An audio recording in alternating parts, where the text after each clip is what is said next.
You know, just at the end of the summer, this was the deck to beat.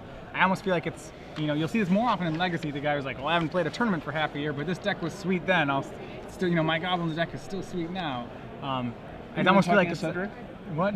No, you know the person, you know, the guy who only plays, you know, Goblins at Legacy once a year, and he hasn't changed it for 5 years. And I feel like he just has. That's what I feel like is going on with his list. Yeah. So Joseph McVeay is also running an aggressive deck. He's got looks like a mono red deck. Mono red, so it's Stromkirks, Cacklers, Shred Freaks, Ash Zealots. He has added 4 Boros Reckoner to his deck, which I think is going to be huge in the matchup. Oh, absolutely. That card's amazing in this matchup. Yep.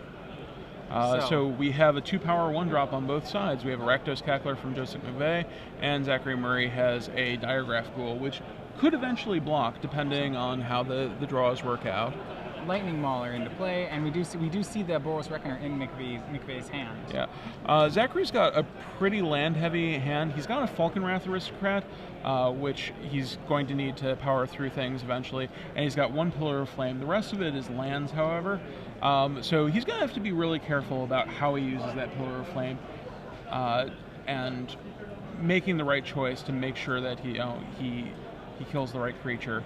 And he's getting rid of the Lightning Mauler, which is going to prevent more damage by preventing haste from coming in. And then he attacks with the Diregraph Ghoul.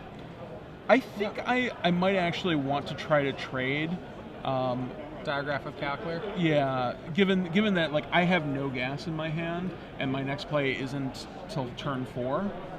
I don't want to trade in that situation. Okay. I'd rather try to like out aggro him a little bit. And hope that you get 2 hits in with the Falconwrath Aristocrat, and that because gets I feel like my opponent just has more spells than me. And as we see looking at this hand, you know, it doesn't seem like there's really many. I mean, Joseph's just going to win this. Yeah. So we've got Boros Reckoner into Hellrider, take a bunch of damage. Taking 3 off the bat and threatening 8 more. Yep.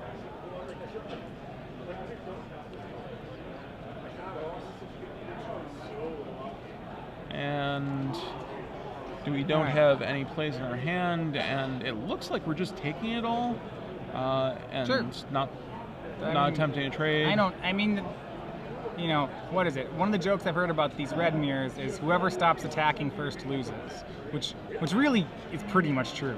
You know, and we saw Zachary, he didn't attack with the Diregraph Ghoul that last turn, which means that means he's lost. Yeah. Well, he couldn't attack into a 3/3. No, I understand that he couldn't attack. That's the point. He's already lost. Yeah. If you can't attack anymore, you've just lost. Yeah. Drawing nothing but lands hasn't helped him either. This and go. So. And he has Volcanic Strength, and that'll be 7. Yep. And just more hits. Rakdos Shred Freak. I mean, he had it at Volcanic Strength. If you're gonna have a haste guy, it's a haste guy. Take swing. They mark him down to 4. Okay, blocks and then handshake. Joseph McVeay moves to 6-0, I believe, on the tournament. I'll confirm that for a sec, but he was at 12 points there. Yeah. All right. So updates on some other players. Cedric Phillips also at 6-0. And Corbett Gray at 5 points.